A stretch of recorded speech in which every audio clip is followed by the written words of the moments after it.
যে পবিত্ৰ ক্ষণতে উজ্বলি উঠা খ্ৰীষ্টৰ জ্যোতি গ্ৰহণ কৰাই ভক্তি বচন এই মাথোন আমাৰ মিনতি গ্ৰহণ কৰাই ভক্তি বচন এই মাথোন। নমস্কাৰ প্ৰিয় দৰ্শক, প্ৰভু যীশুৰ গৌৰৱ হওক আৰু তেওঁৰ পবিত্ৰ নামত আপোনালোক সকলোকে এই অনুষ্ঠানলৈ আদৰণি জনাইছোঁ। যাৰ লগত আমাৰ ফোন যোগে বা মেছেজ যোগে কথা হয়, আমি গম পাইছোঁ যে ঈশ্বৰৰ বাক্যৰ দ্বাৰা তেওঁলোক আশীৰ্বাদপ্ৰাপ্ত হৈছে। আমি আশা কৰোঁ আপুনি যদি এতিয়াও আমাৰ লগত যোগাযোগ কৰা নাই, তেন্তে ফোন বা মেছেজ যোগে আমালৈ যোগাযোগ কৰক। মংগলময় ঈশ্বৰে আমাক সদায় আশীৰ্বাদ কৰে। ঈশ্বৰৰ বাক্য পঢ়িলে আৰু শুনিলে আমি জানিব পাৰোঁ আমাক কি প্ৰয়োজন আছে, আৰু সেইদৰে আমি তেওঁৰ ওচৰত প্ৰাৰ্থনা আৰু নিবেদন জনাব পাৰোঁ। এই জীৱন্ত বাক্য শুনাৰ আগতে আহক আমি নিজকে প্ৰস্তুত কৰিবলৈ এটি গীত শুনো।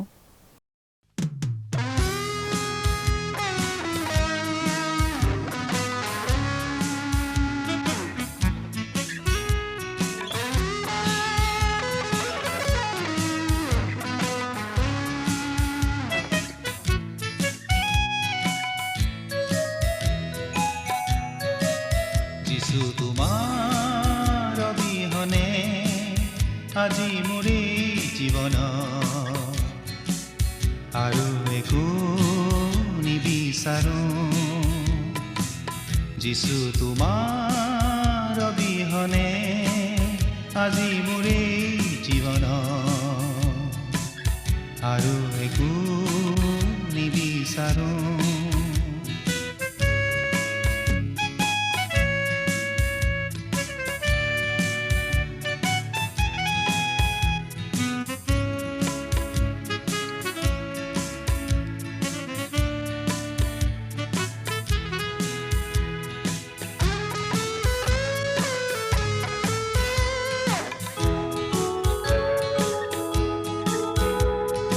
যিছু তুমিয়েই মোৰ সকলো, তোমাতে জীৱন লভিলো, হতাশা নিৰাশাৰ মাজতো জীৱনৰ আশা দেখিলো। সেয়েহে কেনেকৈ এৰো, যিছু তোমাৰ প্ৰেমতে থাকো, সেয়েহে কেনেকৈ এৰো।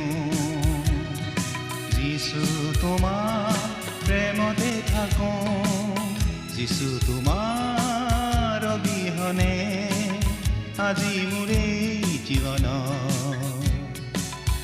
আৰু একো নিবিচাৰো।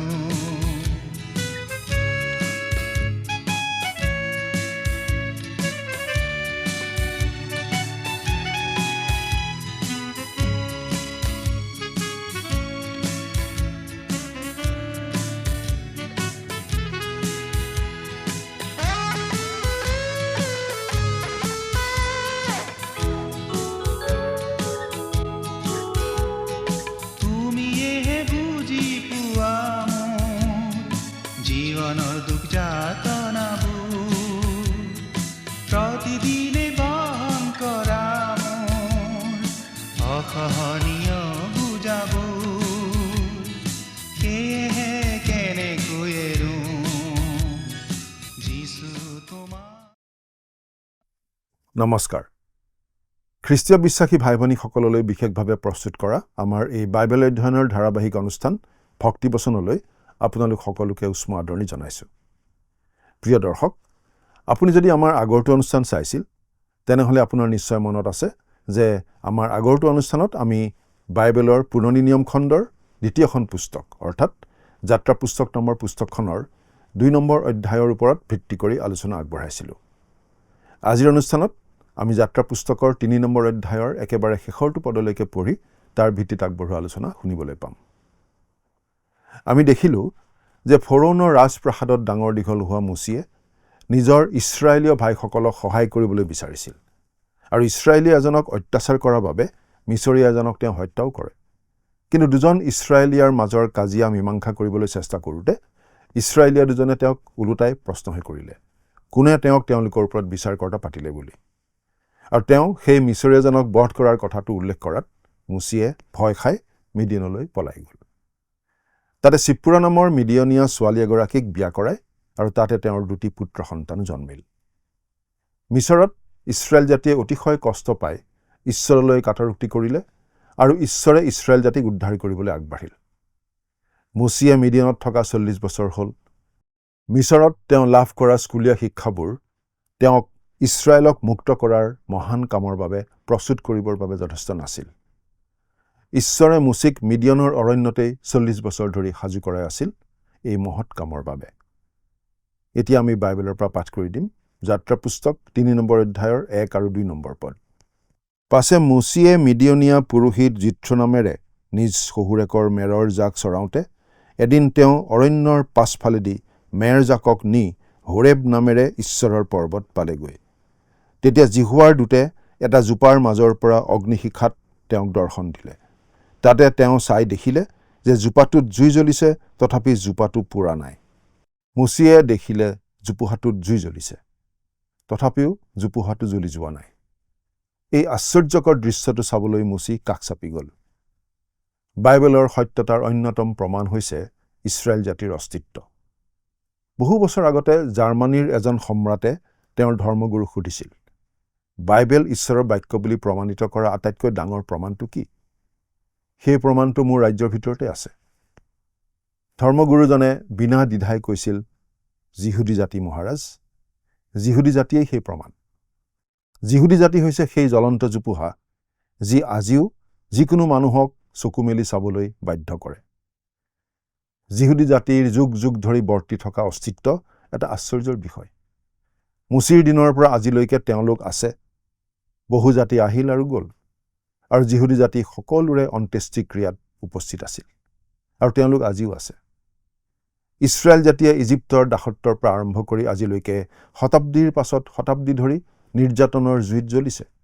কিন্তু সেই জোপোহাটো যেনেদৰে জ্বলিও শেষ নহ'ল, ইছৰাইলো তেনেকুৱাই জ্বলি আছে, কিন্তু শেষ হৈ নাযায়। এটা কথা চিন্তা কৰি চাওকচোন, আপুনি বাৰু শেষবাৰৰ বাবে কেতিয়া এজন মিডিয়নীয়াক দেখিছিল? আপুনি বাৰু মিডিয়নৰ পতাকা দেখিছেনে? মিডিয়নৰ চৰকাৰৰ বিষয়ে ক'ৰবাত শুনিছেনে? নিশ্চয় নাই শুনা। আমি কোনেও শুনা নাই, কাৰণ মিডিয়ন ইতিহাসৰ বুকুত বিলীন হৈ গৈছে। মুচিৰ আগত যি প্ৰভুৰ দূতে দেখা দিছিল, তেওঁ আছিল মানুহৰূপে জন্ম লোৱাৰ আগৰ খ্ৰীষ্ট।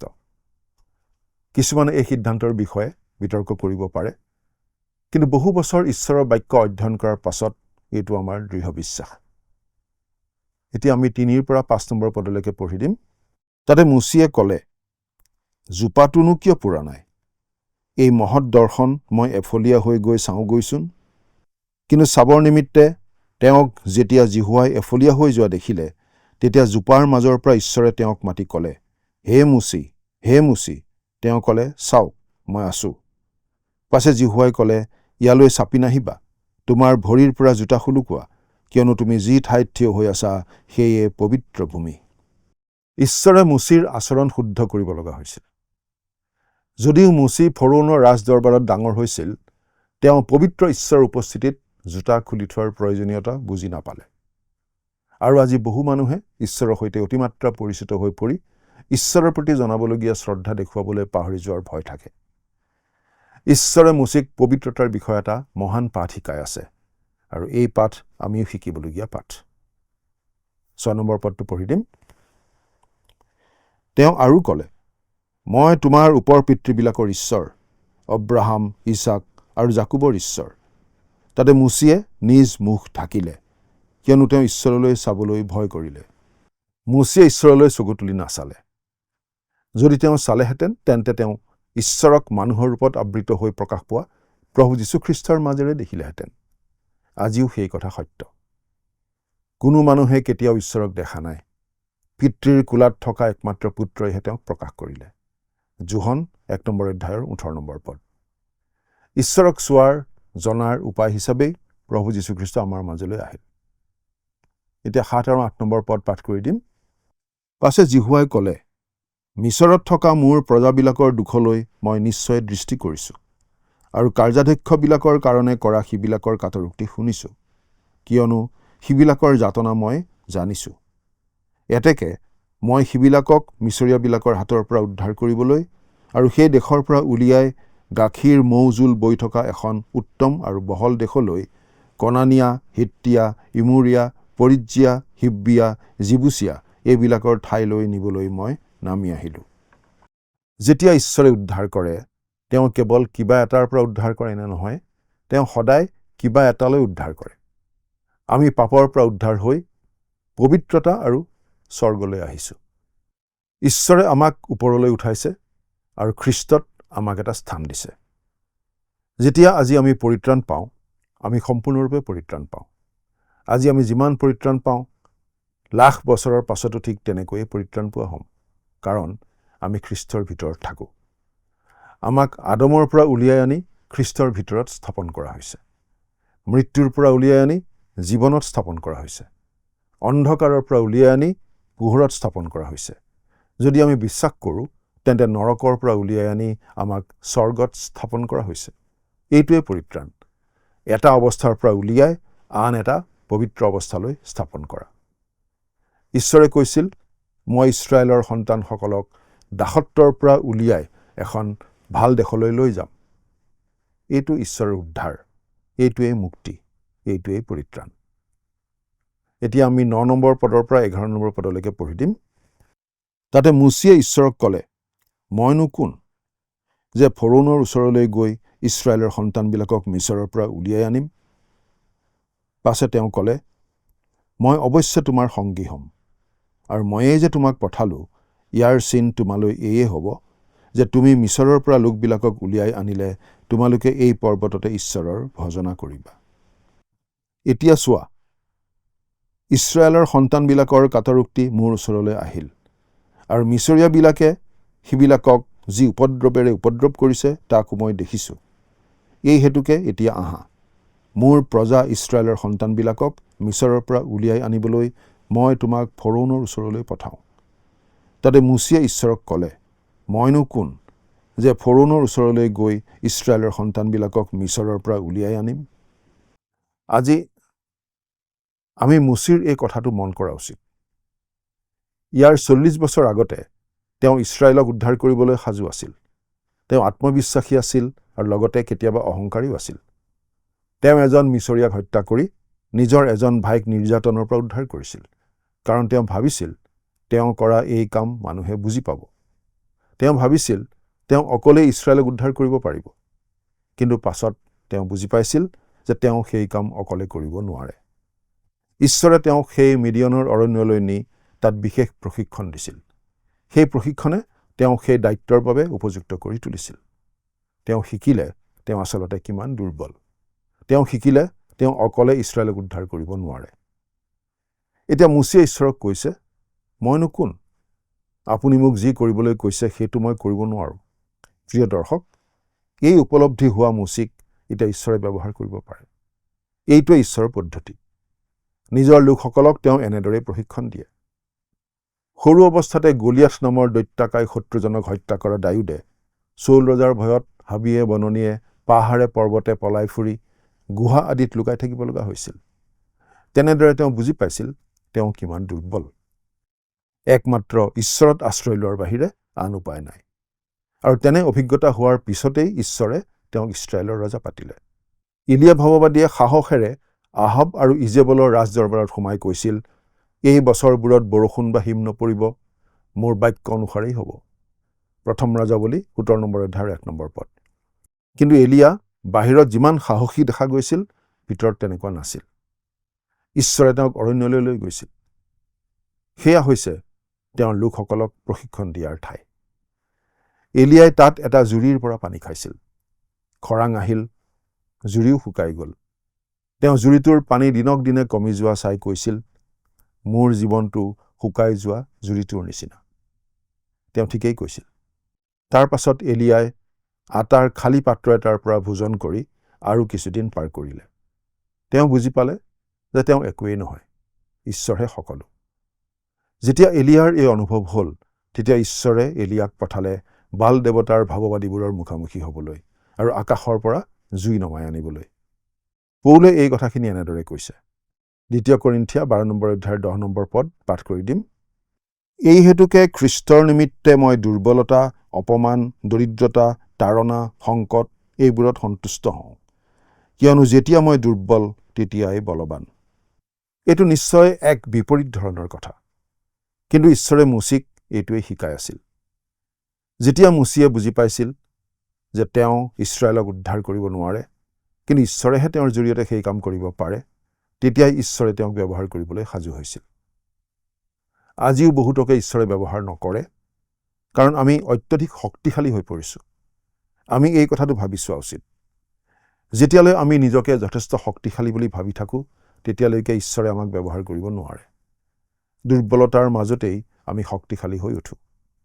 পৌলে এনেদৰে কৈছিল, 1 কৰিন্থিয়া 1 নম্বৰ অধ্যায়ৰ 27 নম্বৰ পদ, কিন্তু ঈশ্বৰে জ্ঞানৱন্তক লাজ দিবলৈ জগতৰ মূৰ্খতাৰ পাত্ৰবিলাকক মনোনীত কৰিলে, আৰু বলৱন্তক লাজ দিবলৈ ঈশ্বৰে জগতৰ দুৰ্বলতাৰ পাত্ৰবিলাকক মনোনীত কৰিলে।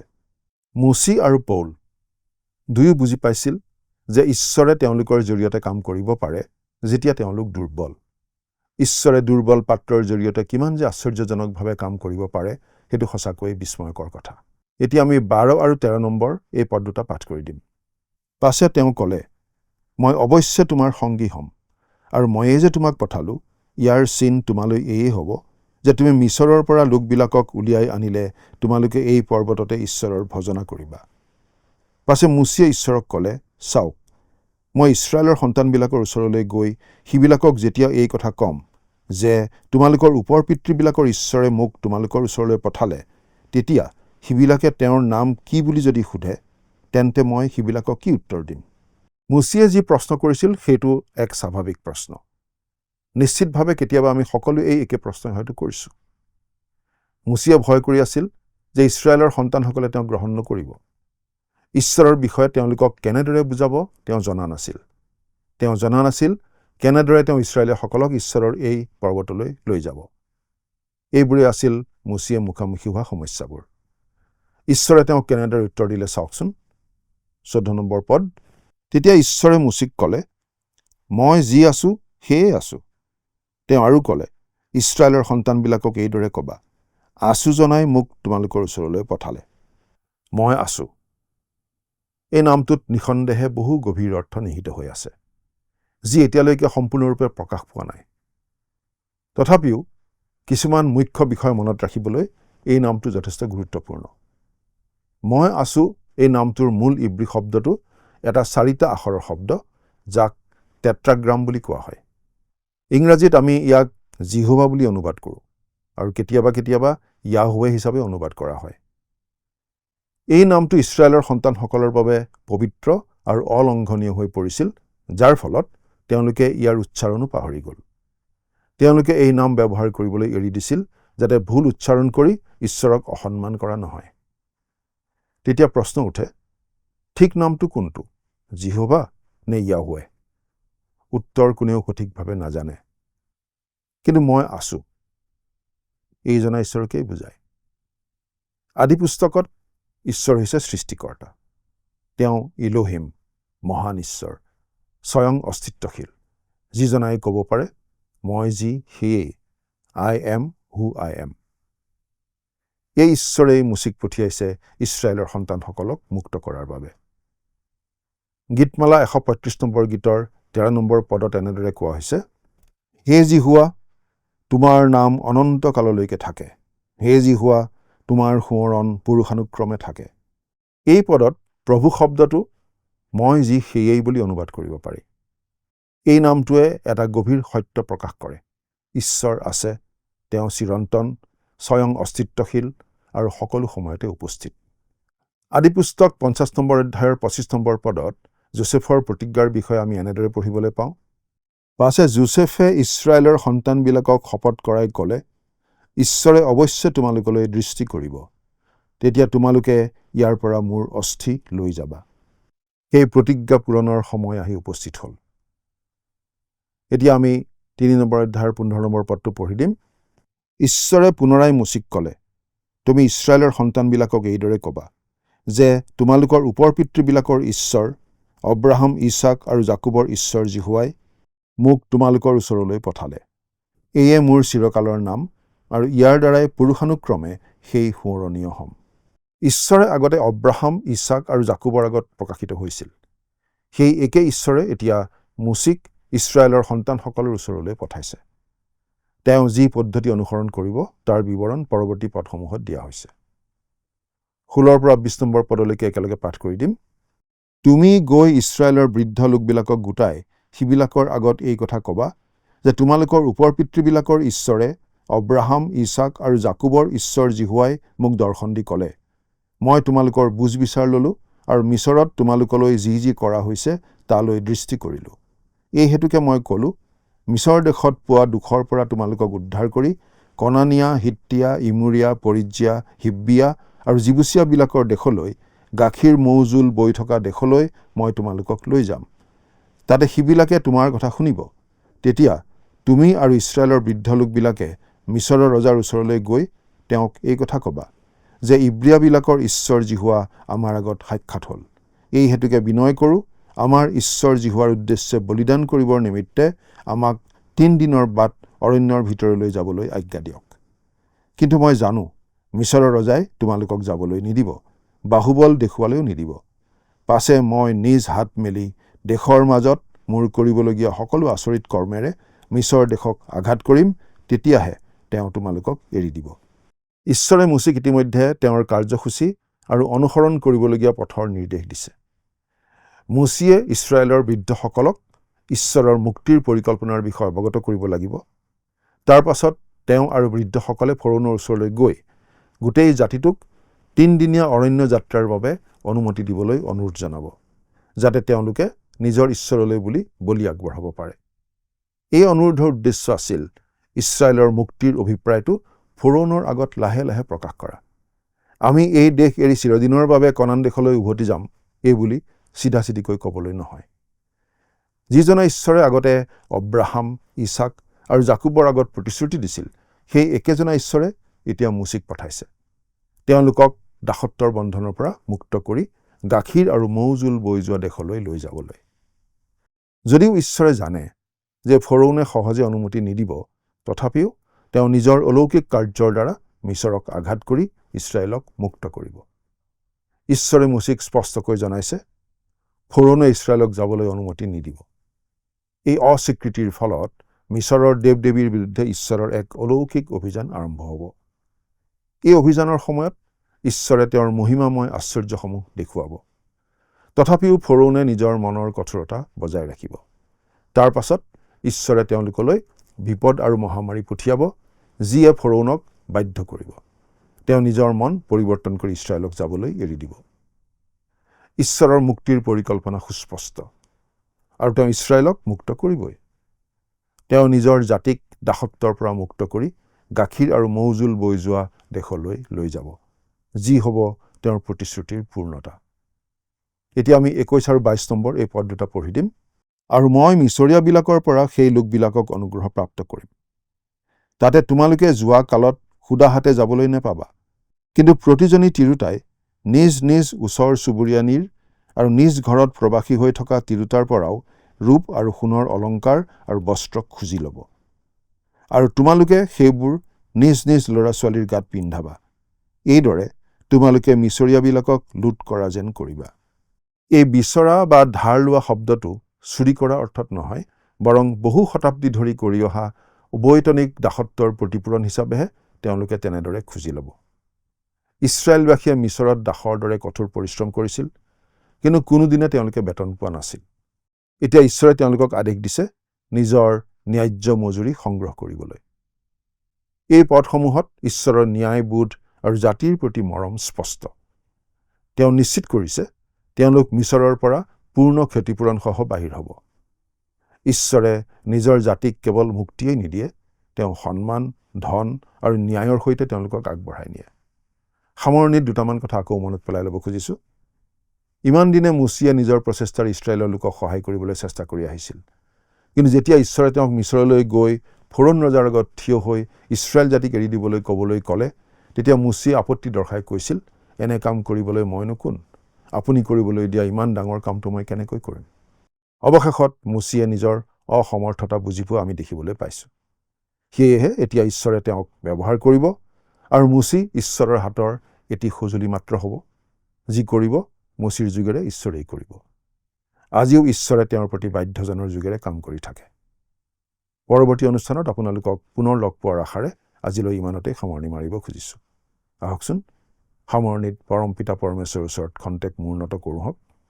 স্বৰ্গত থকা মৰমীয়াল পিতৃ ঈশ্বৰ, তোমাক ধন্যবাদ জনাওঁ। তোমাৰ বাক্যৰ যোগেৰে তুমি আমাক আকৌ এবাৰ মনত পেলাই দিলা যে আমি নহয়, আমাৰ যোগেৰে তুমিহে আচৰিত কামবোৰ কৰিবলৈ ভাল পোৱা। প্ৰভু, আমাৰ একো নাই যাৰে আমি তোমাৰ কামত আহিব পাৰোঁ, কিন্তু প্ৰভু তোমাৰ অনুগ্ৰহত তুমি আমাৰ নিচিনা সাধাৰণ মানুহবোৰকেই তুমি ব্যৱহাৰ কৰি আহিছা। প্ৰাৰ্থনা কৰিছোঁ আমাকো তুমি তোমাৰ কাৰ্যৰ বাবে, তোমাৰ গৌৰৱৰ বাবে ব্যৱহাৰ কৰি থাকিবা। এই অনুষ্ঠান চাই থকা আমাৰ দৰ্শকসকলৰ ওপৰতো তোমাৰ অনুগ্ৰহৰ আশীৰ্বাদ বিশেষভাৱে বৰষাই থাকিবা, কিয়নো প্ৰাৰ্থনা আমাৰ মহান ত্ৰাণকৰ্তা নাছৰতীয়া যীশুৰ নামত আগবঢ়াইছোঁ। আমেন। প্ৰিয় দৰ্শক, আমি ঈশ্বৰৰ পবিত্ৰ বাক্য অধ্যয়ন কৰিলোঁ। আপোনাক ধন্যবাদ আপুনি আমাৰ লগত জড়িত থকা বাবে। পৰৱৰ্তী অনুষ্ঠানত পুনৰ লগ পাম। ঈশ্বৰে আপোনাক কুশলে ৰাখক। নমস্কাৰ। লোৱা হে কৰুণাময় হৃদয়ত স্থান, হে যিশু দিয়া পৰিত্ৰাণ। লোৱা হে কৰুণাময় হৃদয়ত স্থান, হে যিশু দিয়া পৰিত্ৰাণ। লোৱা হে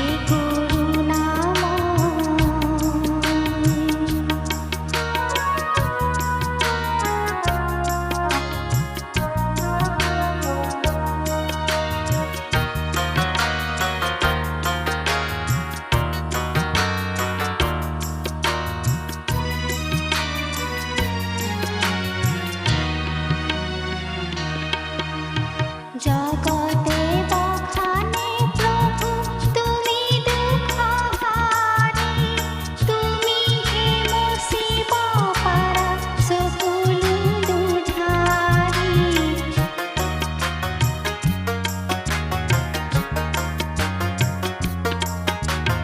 জগতে বখানে প্ৰভু তুমি দুখহাৰী, তুমি হে মুচিব পাৰা সকলো দুধাৰী। তোমাৰ প্ৰেমত প্ৰভু ধৰণী মহান, হে যিশু দিয়া পৰিত্ৰাণ। লোৱা হে কৰুণাময়।